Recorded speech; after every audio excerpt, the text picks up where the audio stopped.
What's up, everybody? Welcome to Podcast Now. I'm Alex, and in this video, I want to talk about Xbox Game Pass. I want to talk about Twitter, one of the greatest places in some corners, and also just generally one of the worst places on planet Earth. Now, I say good because I do have a Twitter, and my community is amazing over there. Podcast Now 15, if you guys feel like braving the wilderness that is Twitter. But mostly, Twitter is just a hellscape for everything that exists on the internet. And one of the things I commonly see is console war stuff over there. Now, we've actually talked about that before on the channel, how I just sometimes get pretty darn annoyed with it. And one thing that I also sometimes see is going a little bit more specific. You have console wars. That always happens, right? PlayStation, overhype, underhype, Xbox, same thing. And then you'll have the individual things, right? So when a game comes out, there'll be people that focus on like textures too much or like a watermelon exploding, stuff like that. And for Game Pass, it's become a thing that people are going after it. Now, here's what I want to come out with and say, just in case you've never seen the channel before. I think if you have seen the channel, you do know who I am. You'll probably have a pretty good sense of where I stand. But if you don't, I don't really care about what other people's opinions are. That's actually one of the things that I think makes me kind of unique. If you want to like something, you like it. If you don't like something, you don't like it. Whatever.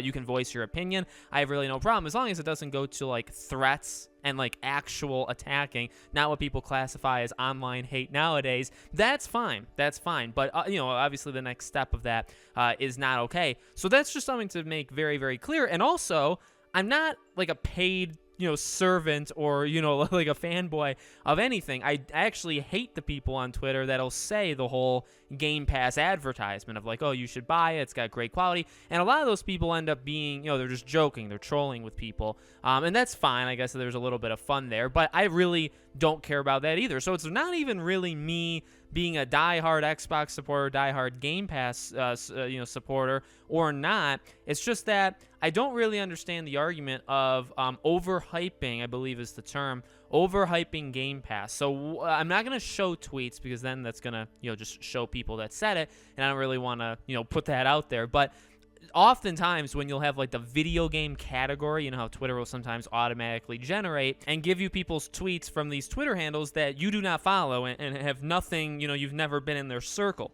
Well, oftentimes what those end up becoming is console war things. And I saw several of them talking about the overhyping of Game Pass. Stop overhyping Game Pass. They missed their mark in terms of subscribers, or people that are actually subscribed to Game Pass. Now, I will say this, to take a critical jab at Microsoft, it is not the greatest thing. If you set expectations and you fall short, and even the numbers that were once reported, in the kind of low 30 or so million people, and they obviously want to get up there 40 plus million, right? That was over-reported. It's actually closer to like 20, 25 million. So I will say it's not as great as some people have made in terms of like the numbers of people supporting it. But see, here's the thing. I feel like that's kind of separate. You know what I mean? I can take that jab and say, hey, that's just Microsoft not succeeding in what they expect of people, they're actually like their forecast, they didn't hit it. I mean, that's separate from saying that Xbox Game Pass is, overhyped. I don't really see how it's overhyped. It's kind of one of the best things in the gaming industry. Again, not a paid shill, not this Twitter warrior, not these Twitter blue checkmark warriors. It's me just saying, I think for the price of Game Pass, now I do like the ultimate, so like the $15 a month, right? And you get to Xbox Gold and you get Game Pass. For the amount of stuff that you get from that, I feel like just makes it incredible. And obviously there's different levels to that and different ways of people feeling about it, but I don't really think that it's overhyped. I guess the way that people come at it, and the one person I'm talking about here, again, I'm not going to show or name them, but they did like a video, I think they showed like the game The Ascent. Now, I actually played The Ascent, and I didn't like it very much. I thought it was okay, but like showing The Ascent and then showing like, or I think they showed Halo after that, or they showed a couple different games, and that's like Game Pass isn't worth it. It's like, but those are just a couple examples. Like, I got Game Pass recently. I'm actually a new adopter of the service. I got it for Sea of Thieves when they added the Pirate's Life because I love Pirates of the Caribbean. I'm not going to rebuy. I have Sea of Thieves actually on my computer. I didn't have a strong enough computer to play it at the time, yada, yada, yada. So I didn't want to buy Sea of Thieves, so I got Game Pass instead. Halo Infinite. You want to pay $60 for the campaign, or do you want it for free as long as you pay the $15 a month? Forza Horizon 5. Do I ever intend to buy Forza Horizon 5? No, but you get it for free with Game Pass. Like, and again, I get it. By the way, I do get it, because you're not actually getting them for free, because you're putting $15 in every month, so it's a service. It's not technically free, I guess, but I feel like even the new games that are coming out, the value is there. You know what I mean? Just say this month alone. Actually, if you count last month, Age of Empires 4 was a game that I was interested in. I actually got on my PC. Back 4 Blood was a Game Pass game that, no matter what you feel about that game, that's a $60 game anywhere else. You can argue also, just want to throw this out there, I have seen the people saying, like, conditioning Xbox players to not buy games.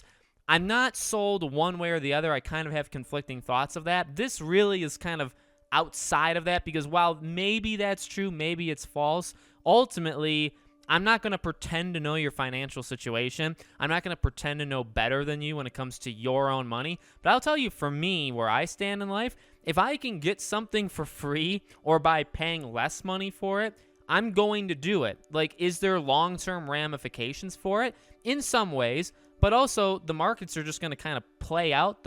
I don't think I'm necessarily going to change that. So if you can tell me that I was going to get Back 4 Blood and I was going to pay $60, but then you told me that it's free on Game Pass, which one do you think me and all of my geniusness is going to pick? I'm going to pick it's how it works. So that's really what it comes down to for me, is just looking at the new games, Age of Empires, Back 4 Blood, Pirate's Life, or the Sea of Thieves back in the day, which, by the way, that was the top game sold on Steam back in June and July. So actually people were buying the game outside of Game Pass. Maybe that's a argument to those people. But you have all of this, Forza Horizon, Halo.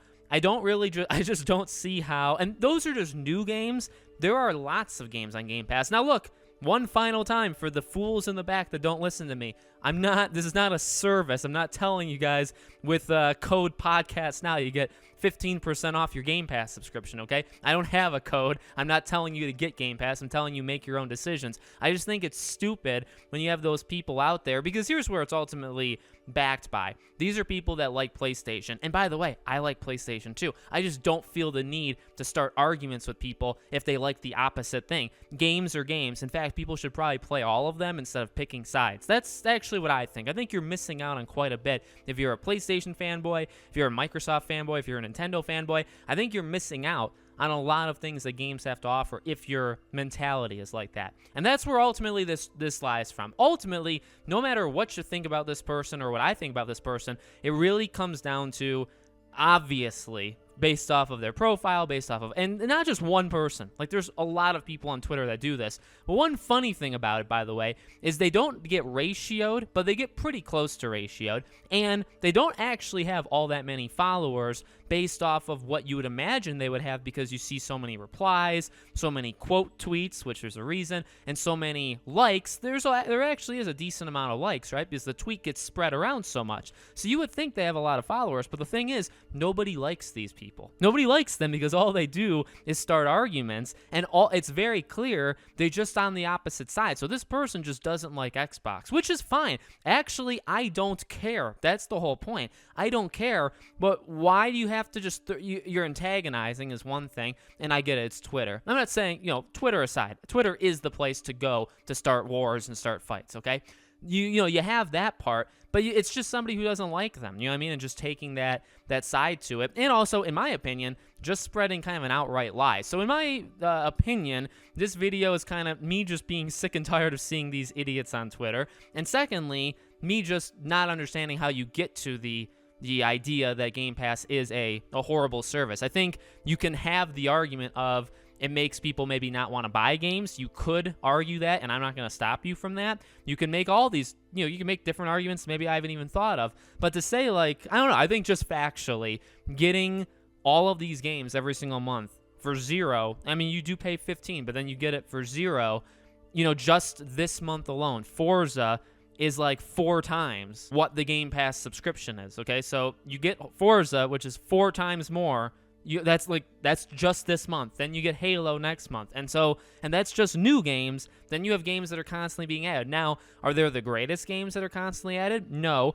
but sometimes you'll get absolute gems like Scarlet Nexus. Like, that's a really good one. These games kind of just appear there. Knockout City, I think, was a Game Pass game. Knockout City is a surprise hit for me in 2021. So you'll just have these games. I think it's an incredible service. I really, really do. I'm not opposed to saving money. It's kind of what I live for. It's what my wife hates me for, and that's good in terms of saving money or being a stickler for money, and that's just the way it is. So let me know what you guys think in the comments below. Make sure, as always, you guys are subscribed to the channel. Hit the bell icon so you guys know when all of these videos go up. Can definitely do more of these kinds of videos if you guys like them. I don't know how people will necessarily respond to this. If you guys want to follow me over on Twitter, I know I just spent the whole video bashing it, but my Twitter community is very, very awesome. Podcast Now 15 is my Twitter handle. I also have a second YouTube channel, and I also have Patreon and YouTube memberships if you guys want to support us there. Links for all of those things, including Twitter, are in the description below. Thank you for watching, guys, and I hope to see you all on the next video.